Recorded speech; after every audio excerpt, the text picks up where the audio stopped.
ભાઈ શ્રી જયસુખભાઈ બારિયાને વિનંતી કરીશ કે પોતે સામાજિક અને આર્થિક રીતે આપણો સમાજ કઈ રીતે આગળ વધી શકશે એ વિશે પોતાના શબ્દોમાં પોતે રજૂ કરશે. જય કોળી સમાજ.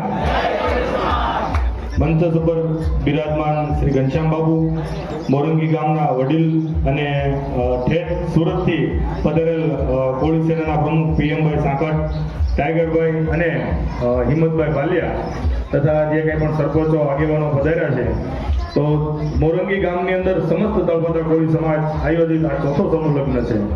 ખરેખર સમૂહ લગ્ન કોળી સમાજનો છે, પણ મોરંગી ગામના તમામ જ્ઞાતિ અને તમામ જે સમાજ છે બધા આમાં સપોર્ટ છે. તો મોરંગી ગામની એકતાને અને જે કંઈ પણ પ્રેમના તાતણે અન્ય સમાજને બાંધી રહ્યા છે, તો કોળી સમાજ અને કોળી સમાજની જે આયોજન કમિટી છે એમના માટે જોરદાર તાળી દઈ છે.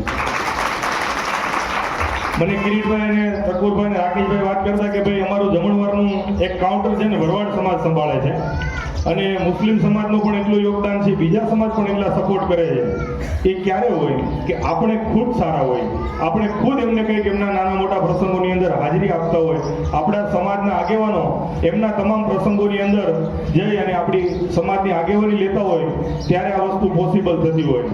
કારણ કે આપણા સમાજ પૂરતી તો બધા ઢોલ વગાડી જાણે, પણ સર્વ સમાજને સાથે રાખી અને જો આ સમૂહ લગ્નનું આયોજન થતું હોય તો આ કોરેગણાનું 20-25 ગામની અંદર મોરંગી ગામ એવું જ એક મેં જોયું છે કે જ્યાં સર્વ સમાજને સાથે રાખીને કામ થાય છે.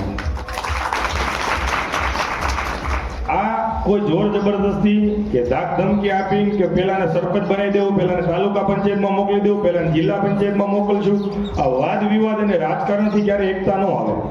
કંઈક સમાજના આગેવાનોએ જતું કરવાની ભાવના રાખી છે, કંઈક સમાજને સાથે રાખવાની કોશિશ કરી છે, ત્યારે આ વસ્તુ થઈ શકે. અને મને અંદર આગળ જમણવારમાં ગયો ત્યારે ચકુરભાઈ વાત કરી કે બહેનોનું જે કાઉન્ટર છે ને એ મહિલા કમિટીને સંભાળવાનું. હવે અહીંયા જે બિલ્લા માર્યા છે એની બધી બહેનો મહિલા કમિટી છે ને એ બધું કામ સંભાળી રહ્યા છે. તો આ એક નવી પહેલ છે. હરેક ગામની અંદર જો હવે એક મહિલા કમિટીનું આયોજન થાય અને સમૂહ લગ્નની અંદર એમને પણ સરખી રીતે સ્થાન દેવામાં આવે તો સમૂહ લગ્નની રોનક જ કંઈક રાકેશભાઈ બદલી જાય. તમારા ગામની અંદરથી આ પ્રેરણા લેવા જેવી બે વસ્તુ છે કે તમે હરેક સમાજને સાથે રાખીને કામ કરો છો અને મહિલા કમિટીને આગળ કરીને કામ કરો છો. કારણ કે જગદંબાઓ રાજી હોય ને તો જ આપણા કામ સફળ થાય, બાકી મને નથી લાગતું કામ સફળ થાય. ભગવાન કૃષ્ણને હારે રિહાન રૂકમણીજી લોટનો પીંડો લઈને તુલસી સામના ડુંગરે ચડી ગયા હતા, તો આપણે લોટનો પીંડો લઈને જગદંબાઓ જ્યાં ચડે એનું ધ્યાન રાખવાનું, એટલે લોટનો પીંડો હાથમાં જ દેવાનો રાખવાનો, એટલે આપણું કામ હંમેશા સફળ થાય. સાથ સહકાર, સંગઠન, શિક્ષણ, સેવા આ બધાનું સમન્વય અહીંયા જોવા મળે છે. અને આપણો સમાજ પહેલેથી સેવાકીય પ્રવૃત્તિની અંદર હર હંમેશા આગળ હોય છે. હું કાલે બગદાણા ગયો ને તો 80% મંડળો આપણા સમાજના બહેનો અને ભાઈઓના હતા. 80% મંડળો, હા 80% સેવાના મંડળો આપણા છે. મોટી ભાગવત કથા હોય કે રામાયણ હોય તો એની અંદર 1 રૂપિયાની લાલચ વગર જો કોઈ અવિરત સેવા કરતો હોય તો એ ફક્ત ને ફક્ત કોળી સમાજ છે. મેં જોયું છે ત્યાં સુધી લાકડા ફાડવાના હોય, રોટલા ઘડવાના હોય, શાક સુધારવાનું હોય, પંગતેથી જમાડવાના હોય, ડીશું સાફ કરવાની હોય, અને 1 રૂપિયાની દાડી કે 1 પૈસાનો લાભ લોભ ન હોય, પોતાની 500,000ની દાડી મજૂરી મૂકી અને સેવામાં જાય ને એ મારો કોળી સમાજ છે. ક્યારેક અમુક જગ્યાએ અમુક સમાજની અંદર ચર્ચાઓ થતી હોય કે કોળી આમ છે, કોળી તેમ છે, પણ આપણો સમાજ જે સેવાકીય પ્રવૃત્તિની અંદર માને છે, જે અત્યારે આપણને સંગઠનની આગ લાગી છે, આપણને એકતાની આગ લાગી છે, આપણને સમભાવ કે સમાજને ભેગો રાખી, સમાજને એક કરી અને કંઈક પ્રગતિના પંથે લઈ જવો છે, એના માટેના જે યુવાનો જે કંઈ પણ કમિટી કામ કરી રહી છે ને એના માટે જોરદાર તાળી પાડી આપી.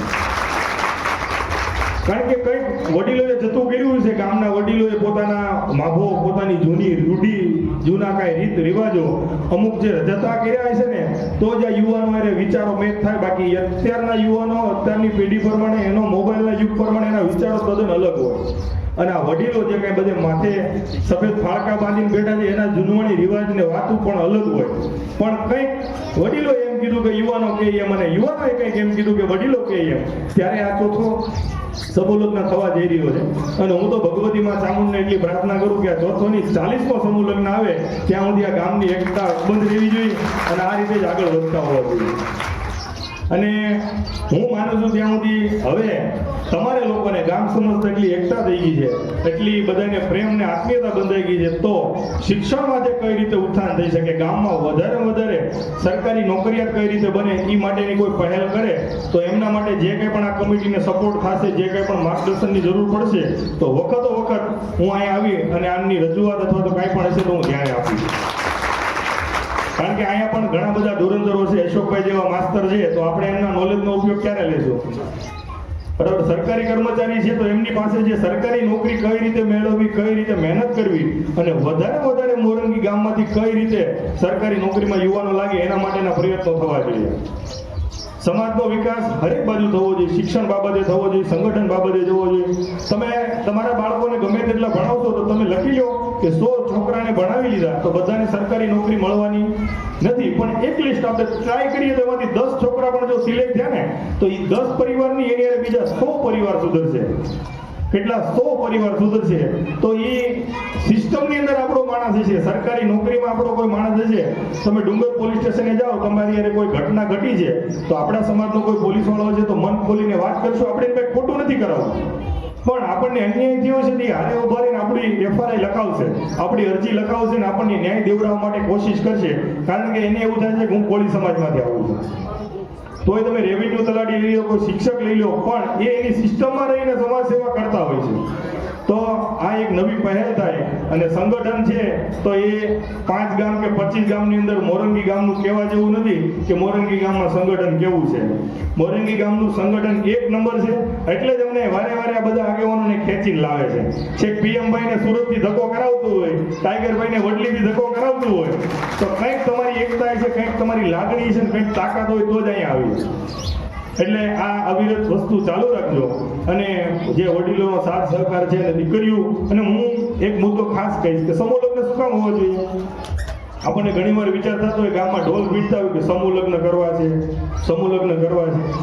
સમૂહ લગ્ન એટલા માટે હોવા જોઈએ કે આખા ગામની અંદર કોળી સમાજના 100 ઘર હોય તો 100 ઘરની આર્થિક પરિસ્થિતિ એક હરખી હોતી નથી. 10 ઘર એવા હોય છે કે 15 ઘર એવા હોય છે કે પોતાની દીકરી ઘરે 5 લાખ 7 લાખ કે 10 લાખનો ખર્ચો કરીને પહોંચાવી શકે, બાકીના 85 ઘર છે તે બીજી મજૂરી કરે છે, છૂટક મજૂરી કરે છે. અને આર્થિક અત્યારે મોંઘવારી એટલી વધી છે કે એક દીકરીને પહોંચાડવા માટે ઓછામાં ઓછા 3-4 લાખ રૂપિયા જોઈએ.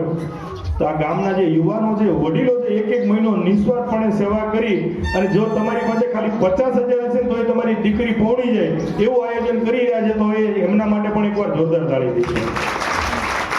એ પૈસો જો બચશે તો તમારા ઘરે જે કઈ વાડ કરી છે ને, વાડમાંથી દિવાલ થાય.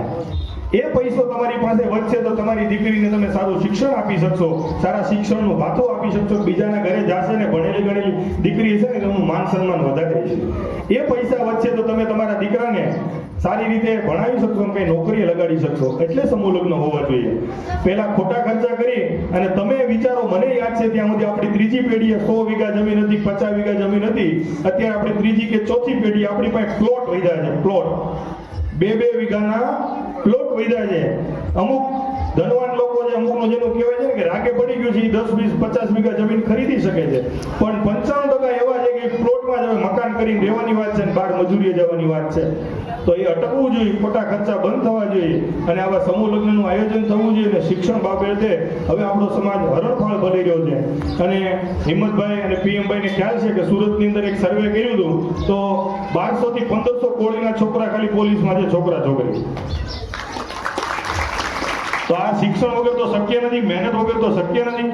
આપણે પણ આપણા ઘરે બેહેલા છોકરા છે, નાની દીકરીઓ છે, એના માટે સપનું જોઈને મારો છોકરો એક દી કલેક્ટર બને, મારો છોકરો એક દી મામલેદાર બને, મારો છોકરો એક દી પોલીસ બને, કે મારો છોકરો રેવન્યુ તલાટી કમ મંત્રી બને. એ આઈના બેહેલી માવડીઓ ને આઈના બેહેલા વડીલો નક્કી કરશે તો એમાં કંઈક ફળ સ્વરૂપે તમે બાળશો 5 વર્ષ, 10 વર્ષ કે 15 વર્ષ.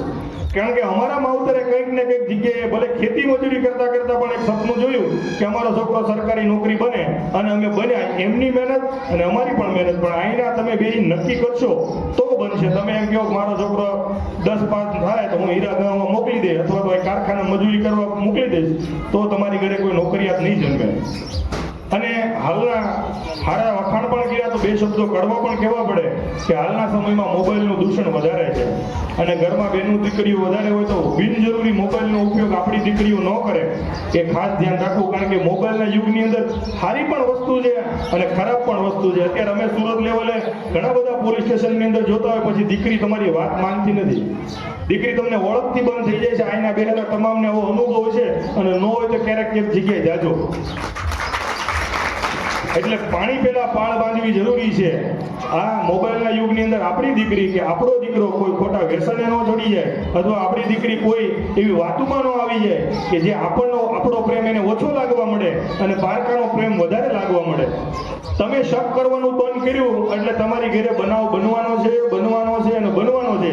દીકરી ક્યાં ગઈ, શું લેવા ગઈ, કોની પાસે ગઈ, એની બેનપણી કોણ છે, એ કોની પાસે કેટલી ઘડી ખોટી થઈ, એનો સ્કૂલનો ટાઈમ શું છે, એનો ટ્યુશનનો ટાઈમ શું છે, આ બધી વસ્તુ આજના સમયમાં માવતરે ભૂલવાની નથી. આ લખી લેજો બેનું બેટા, જો ભાઈઓ તો તણ લેવા માટે પૈસા રળવા માટે ગમે ત્યાં થાય, પણ બેન એની માં છે, એની ભાભી છે, એની બેન છે, એને ખબર હોય કે મારી બેન, મારી દીકરી અથવા તો મારી નણંદ ક્યાં ગઈ છે.